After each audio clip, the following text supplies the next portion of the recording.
Welcome to our monthly Charter School Investor Podcast, What Charter School Leadership Looks Like. Each month, we meet with leaders in the charter school sector to better understand how they land the plane while it's still being built. Our guest today, Dr. Alan Seay, the founder of Leadership4School, and of course, also former superintendent of A+ charter schools, a CMO in Texas. Before Alan, we start our discussion between two Allens. Let's see. I did want to thank our sponsor,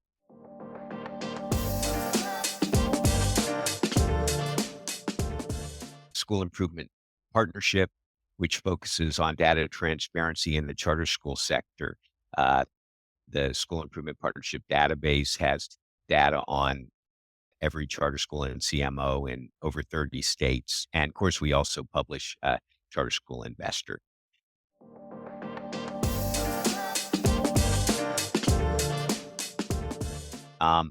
So Alan, just to start, I think you first gained fame as a great women's basketball coach.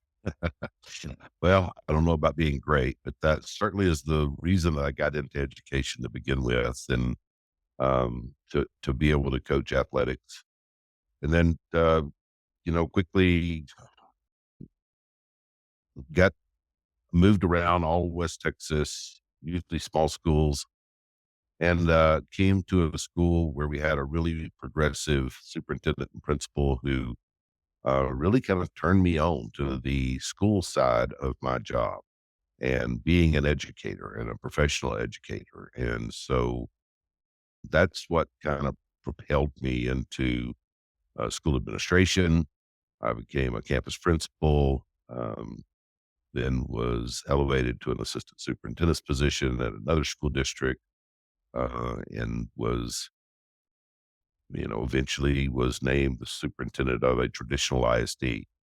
So I served as a superintendent of a traditional ISD for 5 years. It was very formative for me and for my career and for my background. And we went through some really challenging financial challenges. It was during the Great Recession in the late 2000s. And then in 2011, I was appointed by the Commissioner of Education to be the superintendent of A+ charter schools, which is a charter organization in inner city Dallas. And Great.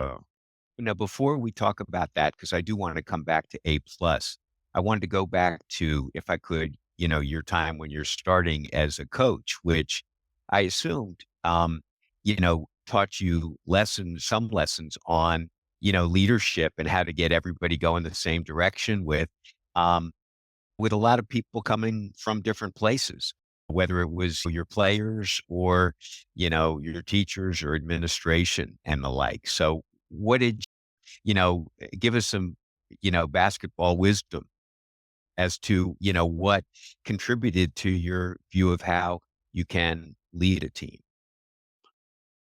um, wow, that's taking me back, but that's as a coach, I think I figured out, or one of the things that I emphasized was fundamental skills, so the basics.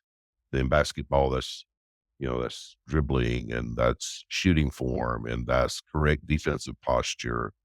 Um, we wanted to make sure that we had those basics, those fundamentals down.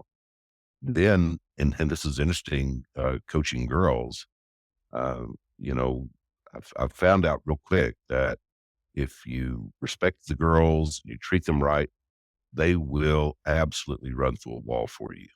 And so that was, it's about building a team. So you take these disparate personalities and interests, and you try and help motivate them to achieving a goal that by themselves they couldn't achieve.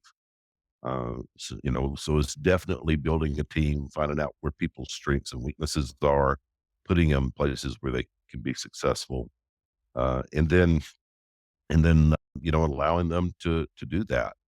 And then I tell people all the time that I learned as a coach, one of the things I learned is to be a thief. You go, I looked at and found and watched people who were being successful, as their basketball teams were being successful. And then I would go and talk to their coaches and find out what they were doing and what drills they were using, what offenses and defenses they were running. And basically, I would steal those with their blessing. So I don't know how much of a theft it was, but I would take that information and then apply it back to my team. And I've really done that my entire career as an educator as well. I really look at people who are being successful, schools and, basketball teams and world organizations that are being successful. Why are they being successful? And try to replicate that in my Sure. Well, situation. as you say that, of course, visions of the movie Hoosiers run through my mind, which Oh, is yeah. just a great one, a great sports movie. But, Great uh, movie. but I guess, Yeah. to some degree, everything you learned to be a superintendent, you learned in the gym.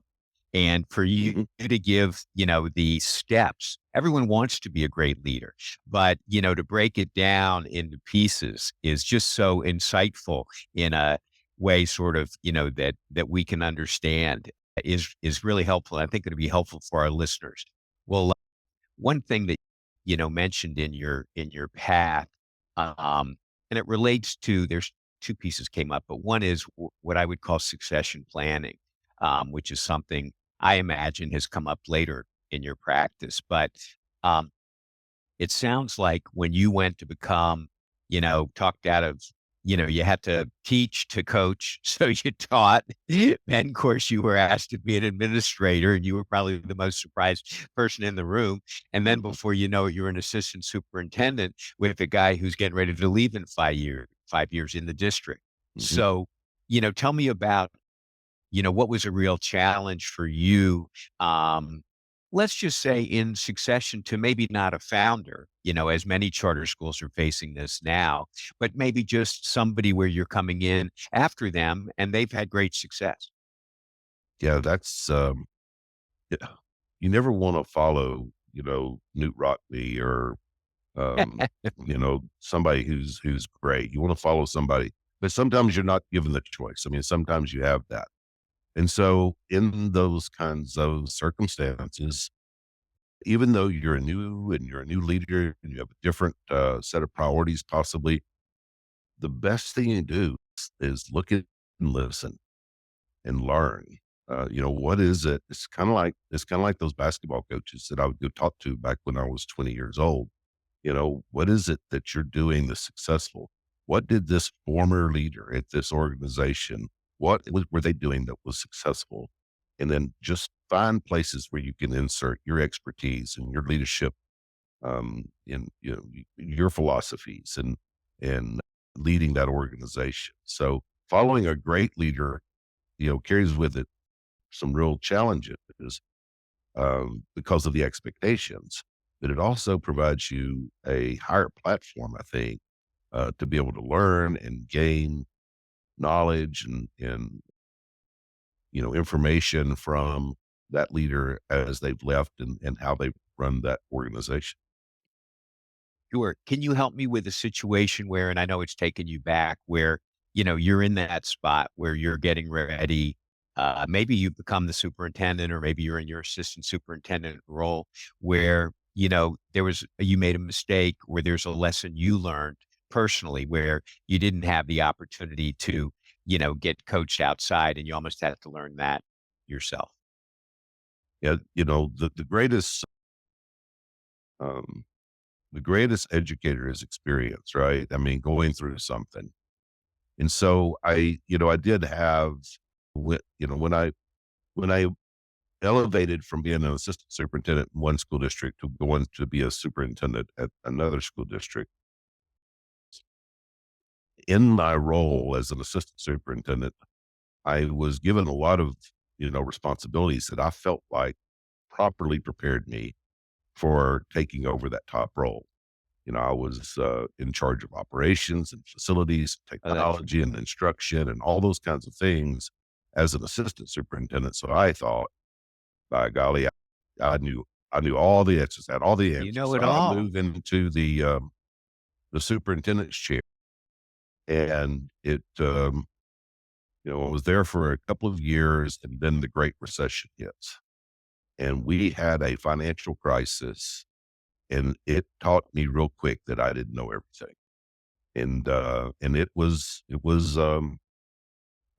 dire. I mean, we were running, we had a deficit one year of lowered our fund balance by over 50%.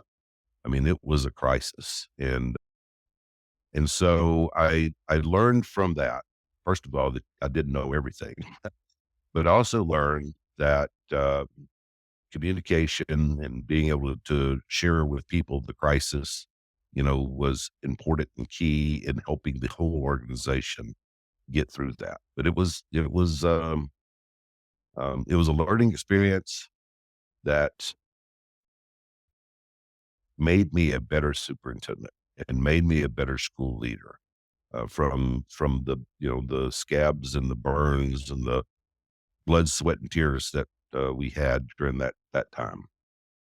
Interesting. Yeah, I do get the sense that when you were brought into A plus charter schools, perhaps, as we'll get to talk about, that experience that you had was very helpful. Before we do, I just wanted to pause again to thank our sponsor, uh,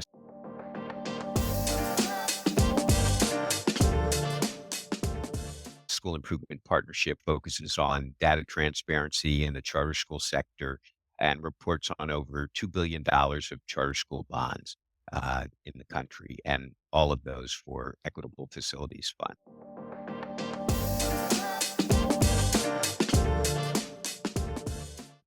Mm.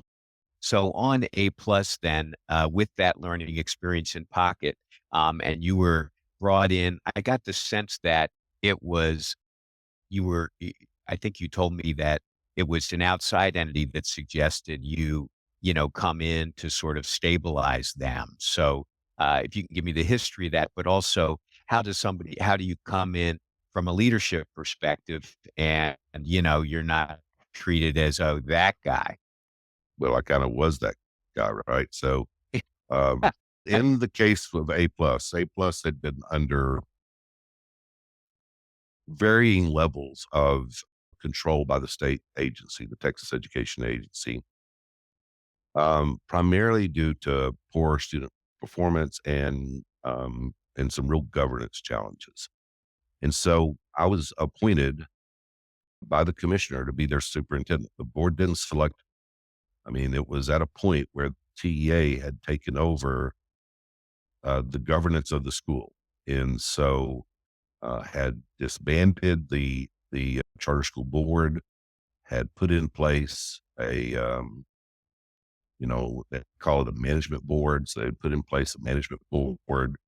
The commissioner appointed me to be the superintendent.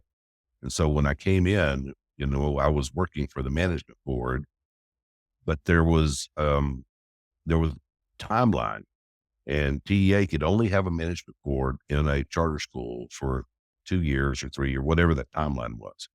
And the timeline was running out. So I was appointed, and I knew that in 9 months that management board was going to go away, and that charter school operating board, the official board, or the board of the 501(c)(3), was going to be reinstated if the school survived, if we could fix the problems.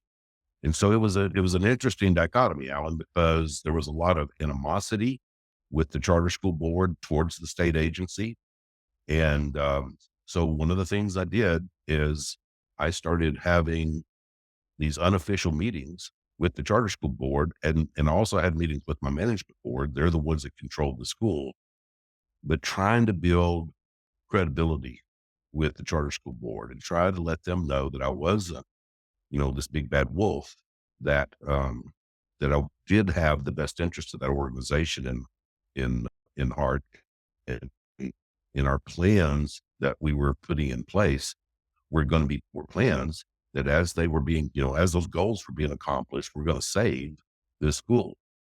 So, so that's what we did. So for 6 months, I had 2 boards, one of which was my boss, the other of which was kind of, it was really just trying to prepare them and train them for when the day came that the baton was handed back from the agency back to the governing board. And so we did that, and, that was a successful transition. A lot of that Mm, was, because of the the the work that the staff at A Plus did, and the fact that we did buckle down and we got in compliance. We were out of compliance in some areas, so we had to get in compliance, and we started meeting our metrics and our goals. And I think that governing board figured out that I wasn't out to get them, and they did feel somewhat that's what the agency was trying to do, was trying to shut them down. sure, So absolutely. yeah, Well, you were, you were, sounds like transparent with different stakeholders to build trust. There yeah. was good communication there. And the other piece, you didn't mention it, and maybe this is part of being the son of a pastor that as you are, but I feel like as you're talking, it was never about you. No, the big thing, Alan, I think, is that it never is about me. It never is about the superintendent. It's about the children. It's about the kids that you're educating. And that's one of the big focuses for the entire organization, was that we needed to refocus our decision making and filter that through what's in the best interest for our kids. And yeah, I agree. I mean, and I don't think that's anything necessarily to pat my back or puff my chest out about. I think that's what an educator is. An educator is about kids. And fundamentally, I'm a lot of things, got a lot of titles. I'm a coach, I'm a superintendent, I'm a doctor, I'm a this, I'm a that. Fundamentally, I am about children and about bettering the lives of children. Yeah. Well, as we think about leadership for school, and as you've gone to, apply these lessons and help other CMOs, charter schools that are riding, the ship, if you will. Um, the question becomes, how do you convince a charter school leader that they, need help, or, help understand where they have gaps? Mhm, I know it's always, you probably come in too late. I mean, that's the story of everything mhm, today. Everything's too late, because everything's so quick on the internet, the data comes. But, um, I don't know if there are early warning signals that, you tend to see that would let one know that it might be time, to reach out. Actually, not because anything is not working, but because you want to expand the areas where you're having success. yeah. Um, I guess to answer this question, I probably need to put some context around it, because when I was appointed to be the superintendent of a charter school, I didn't really know what charter schools were, and quite frankly, had a lot of the prejudices that exist even today, from folks who are traditional public school educators. And so, I kind of came into it with, kind of with a preconceived notion of what this was going to look like, and that, but what I found out was the furthest thing from the truth. One of the biggest things I found out is that the people at A Plus loved, loved kids and wanted to do the things that were right. They just didn't know how. They didn't know about compliance. They could teach. That part wasn't a problem. I mean, but but they didn't understand compliance, and they didn't have a background. And so I began to look around at other charter operators, charter school leaders, and found out that there were a lot of people who had wonderful hearts for children and really wanted to do the best for the kids, but had gaps in their education or their experience.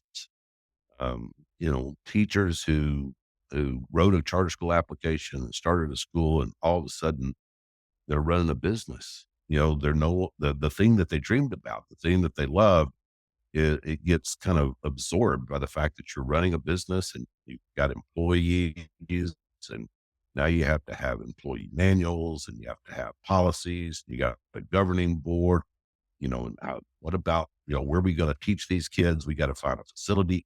So those kinds of areas were areas where I found that a lot of the charter leaders, at least in my immediate surrounding, had gaps. They just didn't have any experience. And so when I retired in 2016, one of the things I did was start my consulting company. And that was part of what I wanted to be able to do, was be the resource for these charter school leaders who love kids and had great ideas about how to educate them, help them in areas where they had those gaps of finance and the facilities and the, personnel management and governance and those kinds of areas.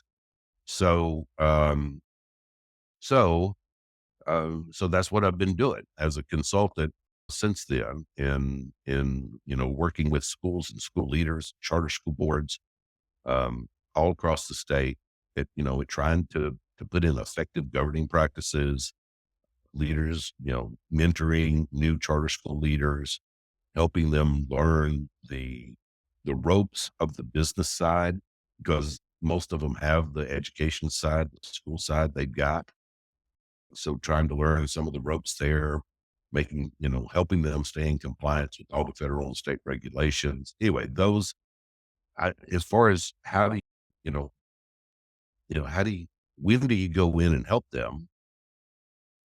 I think you help them from day one, right? I mean, I think if there's if there's a person who is in the leadership role of a charter school that has no experience in executive level leadership, that person's going to need a mentor. They're going to need a sounding board. They're going to need, somebody to ask questions of. And the one thing that you find out when you become a superintendent is you have no peer in your organization. There is no one else in the organization that has your role. And it's a lonely place until and unless you find a network and you find people to be able to help support you. Sure. Well, and it sounds like in your journey from on the district side, from assistant superintendent to superintendent, got the background in budgets, facilities, and all that. So when you went on the charter school side, you had that. Well, that's interesting because as you say that, as a self-proclaimed thief, how come there's not more thievery? Which is, in other words, how come let's say, just to turn it on its head, the districts don't pickpocket the practices that the charter school sector has to find historically underserved students and achieve growth, which by and large charter schools have had some success doing. Why isn't there more sharing of best practices, or maybe everyone's, on each side there, maybe as skeptical as you were when you started? The origin of charter schools was for them to be labs of innovation. That's right. And then as these innovations are proven to be effective, then they would spread to the rest of the public school system. But what is, what a couple of things have happened. One thing that's happened is that there's a divide between folks that are in the traditional public school world, which I used to live in and exist in, and those are in public school choice world, and they become opponents, right? Uh, and it's very evident in my state, the traditional public schools and all the traditional public school organizations very vocally are opponents of charter schools and public school choice. And the legislature, they're opponents, and the media, they're opponents. So it's hard to steal something from somebody you don't like, right? And so I think that's part of it. I also think, and I found this when I came into the charter leadership position, that charter school leaders are very entrepreneurial in nature. I mean, who else would start a school from scratch than somebody who is an entrepreneur? And as an entrepreneur, you know, they are going to guard, um, they're going to guard what makes them unique. And I think because they think, charter school leaders think that we're all in competition for the same kid, that we can't be friends, we can't share with one another. But what I have told them, and I've said this before in multiple meetings with charter school leaders, there's plenty of kids, right? I mean, what we need to do is create professional networks uh, to be able to help the whole movement improve. Yeah. Well, yeah, when you say that, what runs through my mind, is, Adam Grant has a great book, called, Think Again, and he looks at great rivalries, through history, Red Sox, Yankees, UNC, Duke, and he Mhm. asked, uh, a Duke player, can't remember which one, when would he ever root in basketball for the University of North Carolina? And he thought about it. And he said, well, maybe if they're playing the Taliban. So I think those, uh, those issues, and yet, it's all basketball. And just as you say, it's all Mhm. about the children. Um, let's see. One thing I want to make sure we talk about is, with an eye towards the children matter. Can you just explain for our listeners how the Texas Guarantee Program sort of makes it so that, charter school students benefit, from a lower borrowing cost for their facilities? Yeah. Yeah. I mean, I think it's a huge advantage that Texas schools have in the market. So Texas established something called the Permanent School Fund. It actually got established in the 1850s, right after Texas became a state. And it was an endowment fund. It was originally endowed with $2 million, and and some land. And the land was all in West Texas. And so this land that the Permanent School Fund oversaw, you know, was desert and scrub brush. And but in the early 1900s, they found oil on this land. And so this endowment fund that began with a $2 million investment in the 1850s is now worth over $40 billion. And part of what they use, part of this money, this $40 billion, 40 plus $1 million, is they use this to guarantee school district and charter school debt. So the state of Texas, you have to apply to the permanent school fund. You have to be approved. If you get approved, then the state of Texas basically will back your bonds, which means you go from whatever your rating is as a organization or as a charter school, automatically get AAA rated because you're Mm. backed by the tax power of the state of Texas. So so in 2011, the permanent school fund was opened up to charter schools. And it obviously, if you qualify, if you apply and you qualify, and there are some metrics that you have to meet, then it obviously is going to result in lower borrowing costs. You know, bonds for a double B plus charter school are going to be much higher than the interest rate on bonds that are at the AAA rating. So, it lowers the borrowing cost by the interest rate. But another thing it does is it eliminates the requirement for a debt service reserve fund. So, so charter schools that have the PSF guarantee don't have to have that debt service relief fund because their bonds are guaranteed by the state of Texas. I So, see. So that shrinks the borrowing itself by, absolutely. maybe 8 or 10%. And then the interest rate is lower, maybe by 2%. So it Yeah. really, when you look at your monthly payment, it really provides more money for, the children, the students, Yeah. and, faculty and the like. Well, I do have, one more question as we, uh, bring our talk to a close, with an eye towards, lessons about leadership and the like. And I'm going to quote another favorite author of mine, Abraham Verghese, in his book, Cutting for Stone. He writes this, you live life forward, but understand it backward. What is it you understand now as a leader that you wished you knew sooner? You know, that's a great quote, by the way. I'm gonna steal that. That's a great quote. I've been thinking about this since we prep. What is it that I understand now that I wished I would have known? It's basically what you're saying, right? What I wished I would have done when I was. So one of the things that I wished is I wish that as a coach, I wish that I would have known that it's more than just about the X's and the O's, about the defenses and the offenses that we're running. It's about connecting with young ladies, in my case, and helping them become successful adults. And I think that's true, probably, Alan, of what I would say today is that, I had one of my mentors, the guy that tricked me into being a campus principal for the very first time.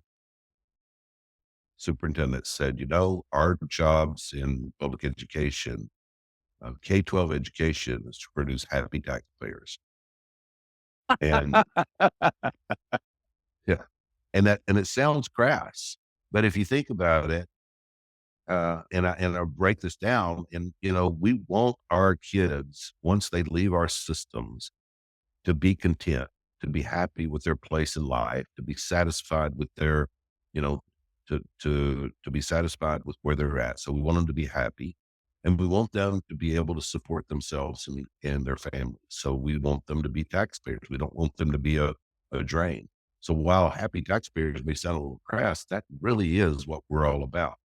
And so sharing and doing and making decisions as a leader of a school that are going to result in my kids, the ones I'm responsible for, being happy taxpayers, I think is something I wished I would have known a long time ago. Sure. And I know that I get the sense that when they're happy, whether it's your team at the on the court or in the classroom, they Yeah. not only are happy, you make them feel respected and appreciated so that they can, go on to achieve what they want. And that's really when, or at least that's what I think. And fortunately or unfortunately, I feel like more of that is on schools than maybe it used to be in the old days, because the traditional, structures in Mm. family and society are not always there. So it's really incumbent, to do that. You maybe were a bit of a pioneer when you started, but now I think everybody has to be a little bit like Dr. Alan C. Well, Alan, thank you so much for being willing to talk with us about your take on leadership, both charter school and otherwise. You Thank bet. you. Thank you.